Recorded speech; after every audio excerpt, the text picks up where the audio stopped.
कहानी ब्रेन नाम की एक लड़की की है जो अपने घर में बिल्कुल अकेली रहती थी। इसका घर टाउन से बाहर होता है। ब्रेन की मॉम की मौत के बाद इसका इस दुनिया में कोई भी नहीं था, तो इसलिए ये अकेले ही रहा करती थी। उसकी मॉम का एक सपना था टाउन का मॉडल बनाने का, जो कि ब्रेन अब उसे पूरा करना चाहती थी। उसने अपने टाउन का पूरा मॉडल तैयार किया था, जिसे ये वक्त के साथ साथ ठीक भी करती रहती और कुछ तब्दीलियां भी। ब्रेन अपना गुजारा करने के लिए कपड़े सिया करती थी। एक दिन जब कपड़े सीने के बाद उन्हें देने जा रही थी तो उसे अपने घर के बाहर अजीब सा दायरा बना हुआ दिखाई देता है, जिसे वो पानी से मिटाने की कोशिश भी करती है मगर नहीं कर पाती। अब खैर वो गाड़ी चलाकर टाउन की तरफ निकल जाती है। रास्ते में उसे एक लड़का मिलता है जिसे वो पसंद किया करती थी, मगर जब वो गाड़ी रोककर उसकी तरफ देखती है वो लड़का वहाँ से चला गया था। यहाँ पर हमें पता चलता है कि टाउन के लोग ब्रेन को बिल्कुल भी पसंद नहीं करते थे, इसलिए उसका घर टाउन से बाहर था। आखिर ऐसी क्या वजह थी जिसका पता हमें आगे जाकर चलेगा। ब्रेन भी यहाँ पर आना तो नहीं चाहती थी, मगर टाउन में आना उसकी मजबूरी थी, क्योंकि यहाँ के कब्रिस्तान में उसकी मॉम दफन थी। इसलिए हर बार वो अपनी मॉम की कब्र पर लाजमी जाती। तभी जब ये उधर जाती है तो उधर भी बहुत से लोग थे। ब्रेन जब उन्हें हाय बोलती है तो कोई भी बेचारी का जवाब नहीं देता, सभी उसे इग्नोर कर रहे थे, मतलब कोई भी उस पर तवज्जो नहीं देता। अब रास्ते में जाते हुए इसे अपनी बचपन की दोस्त मॉड के मॉम डैड दिखाई देते हैं, जिन्हें देखकर ये छुप जाती है। यहाँ पर ये बात तो साफ थी कि इसका टाउन में आना बिल्कुल मना था। ब्रेन खुद अकेली नहीं रहना चाहती थी, बल्कि ये उसकी मजबूरी थी। अब वो घर आकर अपनी बचपन की दोस्त मॉड को खत लिखती है। तभी उसके घर पोस्टमैन डाकिया आता है, जो एक बॉक्स देने आया था जिसमें एक छोटा सा स्कूल था जो इसने अपने टाउन के मॉडल के लिए मंगवाया था। वो स्कूल को अपने मॉडल में रखकर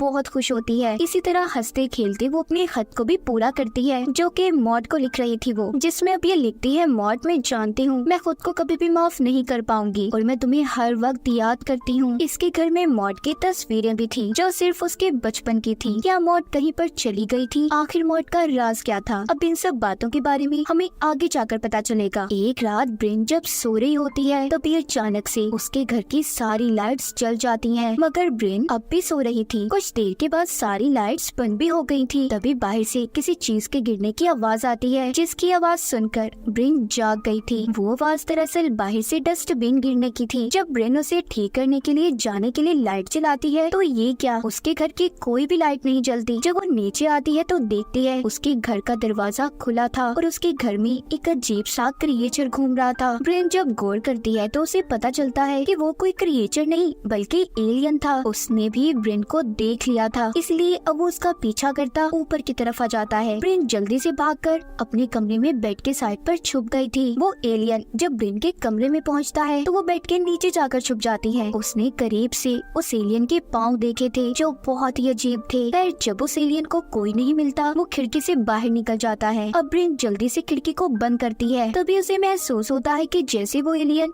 उसकी छत पर चल रहा हो, इसलिए वो अब जल्दी से नीचे जाकर अपने दरवाजे को भी बंद कर लेती है। तभी उसके घर की सारी लाइट्स जलने बुझने लगती हैं। जितनी भी इलेक्ट्रॉनिक डिवाइसेस थी वो भी खुद ब खुद चल रही थी। ये सब देखकर ब्रेन पुलिस को कॉल करती है, मगर उसका फोन भी काम नहीं कर रहा था। फोन की भी वही हालत थी जो उसके फ्रिज की थी। दरअसल सब चीजों को वो एलियन ही कंट्रोल कर रहा था। ब्रेन डरकर कोने में जाकर बैठ जाती है। तभी उसके करीब वो एलियन आता है। यहाँ पर ब्रेन ने एलियन के चेहरे को गौर से देखा था, जिसे देखकर वो डर जाती है और उस एलियन को धक्का देकर अपने कमरे की तरफ भागती है। तभी एकदम से घर के दरवाजे में धमाका होता है जो ब्रेन को आकर लगा था। ये सब कुछ भी एलियन नहीं किया था, वो बिना हाथ लगाए उसके घर की हर चीज को कंट्रोल कर रहा था। अब जब ब्रेन टाउन के मॉडल की तरफ जा रही थी तो एलियन उस टेबल को भी गिरा देता है। तभी ब्रेन के हाथ में टेबल की टूटी हुई लकड़ी आती है। यहाँ पर एलियन जब ब्रेन को पकड़ने की कोशिश कर रहा था तो ब्रेन उस लकड़ी के टुकड़े को एलियन के सर में मार देती है, जिससे उस एलियन की वहीं पर मौत हो गई थी। ये देखकर ब्रेन बहुत ज्यादा डर जाती है और सारी रात उस एलियन की लाश के आगे बैठकर गुजार देती है। जब सुबह होती है तो ब्रेन एलियन की लाश पर चादर ढकती है और पुलिस को भी कॉल करती है, मगर उसका फोन डेड था। फोन के साथ साथ घर की सारी इलेक्ट्रॉनिक डिवाइसेस भी खराब हो चुकी थी। इसका मतलब ये सब उस एलियन के मरने की वजह से हुआ था, क्योंकि सब कुछ वो कंट्रोल कर रहा था। ये देखकर ब्रेन अब यहाँ से जाने लगती है, मगर उसकी गाड़ी भी डेड थी। अब वो सोचती है कि उसे क्या करना चाहिए। तभी उसकी नजर अपने सर पर जाती है जहाँ से खून बह रहा था। अब वो जल्दी से नहाने जाती है और तैयार होकर अपने अंदर आने वाले रास्ते के आगे एक सोफा लगाकर बंद कर देती है। दरअसल कल रात एलियन से लड़ाई के दौरान इसका दरवाजा एलियन ने ब्लास्ट कर दिया था। उसने सोफा तो लगा दिया मगर इसका कोई फायदा नहीं था। खैर फिर भी अब वो साइकिल लेकर टाउन की तरफ जाती है, जहाँ पर वो पोस्टमैन की वैन को देखती है। उसका भी बुरा हाल था, यहाँ तक कि जिस लड़की को ब्रिन पसंद करती थी उसका घर भी तहस नहस हो चुका था और उसके घर के बाहर बिल्कुल वैसा ही दायरा बना हुआ था जैसा हमने ब्रिन के घर के बाहर कहानी के शुरू में देखा था।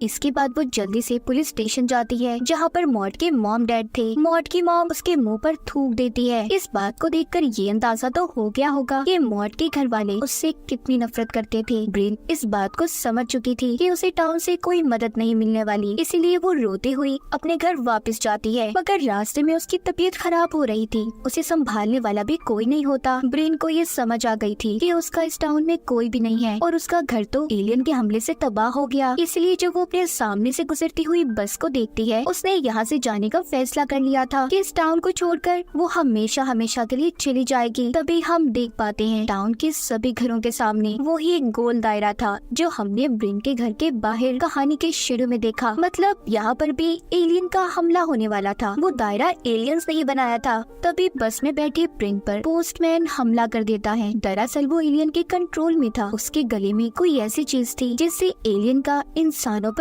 कब्जा हो चुका था। एलियन नहीं चाहते थे कि कोई भी इंसान इस टाउन को छोड़कर चला जाए, इसलिए पोस्टमैन भी ब्रिन को रोक रहा था। उस बस में और भी बहुत से लोग थे जो एलियंस के कब्जे में थे। अब उनसे बचते हुए ब्रिन भागकर एक चर्च में आ जाती है, मगर वहाँ का दरवाजा बंद था। पास ही में वो एक कब्रिस्तान देखती है। अब वो उसके अंदर एक कब्र के पास जाती है जो कि मॉड की थी, यानी कि इसके बचपन की दोस्त मर चुकी थी, जो कि ब्रिन की गलती की वजह से मरी थी और इसीलिए टाउन के सभी लोग इससे नफरत करते थे, खास तौर पर मॉड के मॉम डैड। कहानी में एक पहलू तो क्लियर हो गया, मॉड मरी हुई थी जिसकी वजह ब्रिन खुद थी, इसीलिए वो अपने दोस्त को खत लिखती रहती कि वो उसे माफ कर दे, वो बहुत शर्मिंदा है। तभी ब्रिन की नजर जब आसमान पर जाती है तो देखती है हर तरफ काले बादल छा गए हैं। आसमान पर बहुत सारी एलियन स्पेसशिप थे। वो डर कर जब वहाँ से भागती है तो आगे वो उसी लड़के के घर पहुँचती है जिसको वो पसंद करती थी। वहाँ पर और भी बहुत से लोग थे जो सभी आसमान की तरफ हाथ ऊपर करके खड़े हुए थे। उन सब के गले के अंदर भी वही चीज थी जो हमने पोस्टमैन के गले के अंदर देखी। इसका मतलब इन पर भी एलियंस का कब्जा था। आगे जब ब्रिन अपने घर पहुंचती है तो देखती है उस एलियन की लाश अब भी वहीं पर पड़ी थी जिसको इसने मारा था। उसके मुंह से अजीब सा लिक्विड निकल रहा था। जब वो आसमान पर दोबारा देखती है काले बादल चारों तरफ थे। ब्रिन समझ चुकी थी कि एलियंस का हमला दोबारा होने वाला है, इसलिए वो डरने के बजाय एलियंस का मुकाबला करने की तैयारी में लग जाती है। घर के अंदर जाकर वो एक लाइटर उठाती है और साथ ही एक कटर पानी को उबलने उसने चूल्हे पर रख दिया था। फिर खिड़कियां दरवाजे सभी बंद कर देती है। उसके घर के बाहर वाला दरवाजा जो टूटा हुआ था वहाँ पर वो एक चादर कीलों से लगा देती है। थोड़ी देर बाद कीलें जो इसने ठोकी थी खुद ही बाहर निकलकर गिर जाती हैं, क्योंकि यहाँ पर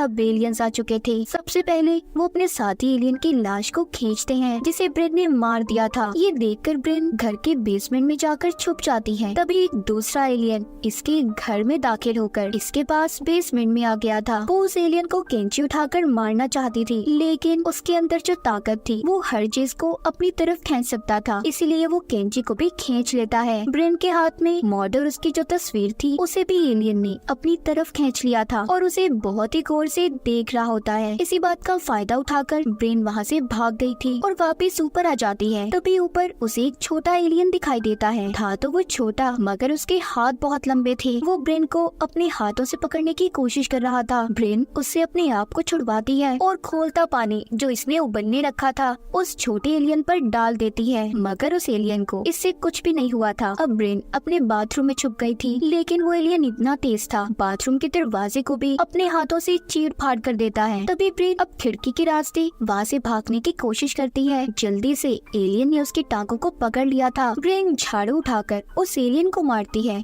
लड़ाई के दौरान झाड़ू का डंडा भी टूट जाता है। अब उसी टूटे हुए डंडे को ब्रिन उस एलियन के कंधे में मारती है। उसे अलमारी से लटका दिया था, फिर उसके सर में अलमारी का दरवाजा देकर मारती है। इतनी कोशिश के बाद आखिरकार उसने उस एलियन को मार दिया था। ब्रिन जब बाहर आती है तो एक और एलियन उसका इंतजार कर रहा था, जिसके हाथों के साथ साथ टांगे भी बहुत लंबी थी। यहाँ पर ब्रिन कुछ समझ नहीं पाती। तभी पीछे से पोस्टमैन आकर उसे अपने साथ ले जाता है, जो कि अब भी एलियन एलियंस के कंट्रोल में था। बाहर जो एलियन था वो इशारे से अपने साथियों को यहाँ पर बुलाता है। एलियंस का स्पेसशिप वहाँ पर आ चुका था, जो कि अब ब्रिन को अपने साथ ले जाना चाहते थे क्योंकि वो उनके साथियों को मार रही थी। तभी जब स्पेसशिप से सफेद रोशनी नीचे की तरफ आती है तो उस रोशनी की तरफ ब्रिन पोस्टमैन को धक्का दे देती है, लेकिन कुछ देर के बाद वो वापस जमीन पर आकर गिर जाता है। यहाँ पर मतलब साफ था, वो एलियन सिर्फ ब्रिन को ही यहाँ पर लेने आए थे। लंबी टांगों वाला एलियन भी ब्रिन के पीछे था, वो उसके घर के ऊपर चढ़ जाता है।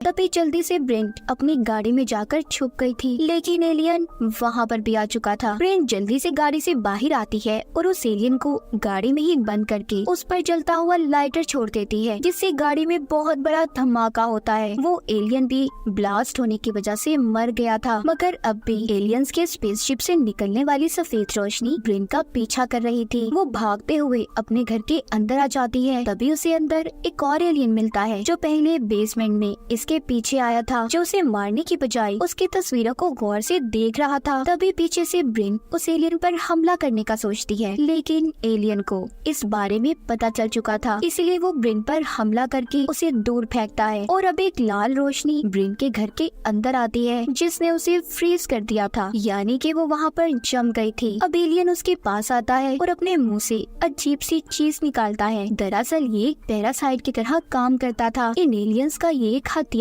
था जिसको वो उसके मुंह में डाल देता है। इस तरह वो दूसरे लोगों की तरह ब्रेन को भी कंट्रोल कर सकता था। मतलब जितने भी लोग एलियंस के कंट्रोल में थे उन सबके गले में यही पैरासाइट था। तभी ब्रेन जाग जाती है। देखने में ऐसा लग रहा था कि जैसे वो सपने से जागी हो। असल में अब वो पैरासाइट ब्रेन के जिस्म पर हावी हो चुका था। उसके दिमाग को पूरी तरह से उसने अपने कंट्रोल में कर लिया था। ब्रेन को उसने उसके सपनों की दुनिया में फंसा दिया था, जहाँ पर वो अपने टाउन वाली दुनिया और मॉड के साथ जिंदगी गुजारेगी। जब वो अपने सामने मॉड को देखती है तो उससे सॉरी करती है कि वो उसे माफ कर दे। तभी यहाँ पर ब्रेन को ये बात समझ आती है कि ये सिर्फ उसका एक सपना है। असलियत में तो उसकी दोस्त मॉड मर चुकी है। इसीलिए वो अपने हलक में हाथ डालकर उस पैरासाइट को निकाल देती है जो उस एलियन ने उसके गले में डाला था। ऐसा करते ही वो अपनी असल दुनिया में होश में आ गई थी। अब जैसे ही वो उस पैरासाइट को जमीन पर गिराती है, उस पर ऊपर से ऑरेंज लाइट पड़ती है, जिससे उस पैरासाइट को एक नया जिस्म मिल रहा था जो कि ब्रेन का था। आसमान पर एलियंस के बहुत से स्पेसशिप थे, हर कोई अपना काम कर रहा था। यहाँ पर हमें उन स्पेसशिप से निकलने वाली रोशनियों के बारे में पता चलता है। सफेद रोशनी इंसानों को ऊपर खींचने के लिए थी, लाल फ्रीज करने के लिए, जबकि ऑरेंज एक नया जिस्म बनाने के लिए थी। अब जो उस पैरासाइट से एलियन ब्रेन बनी थी वो असल ब्रेन पर चाकू से हमला कर देती है, जिससे वो नीचे गिर जाती है। और तभी सफेद रोशनी उसे ऊपर स्पेसशिप में ले गई थी, जहाँ पर ढेर सारे एलियंस थे। वो उसके दिमाग पर उंगली रखकर उसकी यादों को जानना चाहते थे। इससे हमें भी यहाँ पर पता चलता है कि उसके साथ उसकी पुरानी जिंदगी में क्या हुआ था, सारा टाउन उससे नफरत क्यों करता था और उसकी दोस्त आखिर मरी कैसे थी। तो असल में हुआ कुछ यूँ था, बचपन में ब्रेन और मॉड का झगड़ा हो गया। मॉड ब्रेन को धक्का दे देती है, जिसके बदले में ब्रेन ने एक पत्थर उठाकर मॉड को मार दिया और उसकी मौके पर ही मौत हो गई। बड़ी ब्रेन अपने ख्यालों में छोटी ब्रेन को खत लिखने से भी बार बार मना करती थी, ताकि उसकी जिंदगी आगे बढ़ पाए, उसे पुरानी यादें याद न आए। सब कुछ जानने के बाद एलियंस ये फैसला करते हैं कि ब्रेन को वो उसकी दुनिया में वापस भेज देंगे। तभी वो उसे दोबारा नीचे फेंक देते हैं। वो वापस आकर अच्छा महसूस कर रही थी, उसने अपनी दुखी यादों को भुला दिया और एलियंस का मुकाबला किया। हम देखते हैं ब्रेन हंसी खुशी अपनी जिंदगी गुजार रही है। सारा टाउन अब उससे अच्छे से बात भी करता है। जिस लड़के को वो पसंद करती थी वो भी उसके साथ अब ठीक हो गया था। वो एक पार्टी में नाच रही होती है, उसके साथ एक लड़की भी थी। ब्रेन की जिंदगी बिल्कुल ऐसी थी जैसी उसने चाही। आसमान पर अब भी एलियन स्पेसशिप घूम रहे थे। ऐसा हो सकता है कि एलियंस का अभी भी पूरे टाउन पर कंट्रोल हो और उन्होंने ब्रेन की यादों को जानने के बाद उसके मुताबिक सब कुछ ठीक कर दिया, क्योंकि ब्रेन ही इकलौती थी जिसने उन एलियंस का मुकाबला किया था। तो यहाँ पर फिल्म के नाम के मुताबिक कहानी भी क्लियर हो जाती है। No one will save you. यहाँ पर तुम्हें कोई नहीं बचाएगा, तुम्हें अपनी मदद खुद करनी है। ब्रेन को किसी ने भी नहीं बचाया था, टाउन के किसी इंसान ने उसकी मदद नहीं की। तभी मुसीबतों का उसने खुद मुकाबला किया। और इसी के साथ इस फिल्म की कहानी भी यहीं पर खत्म हो जाती है।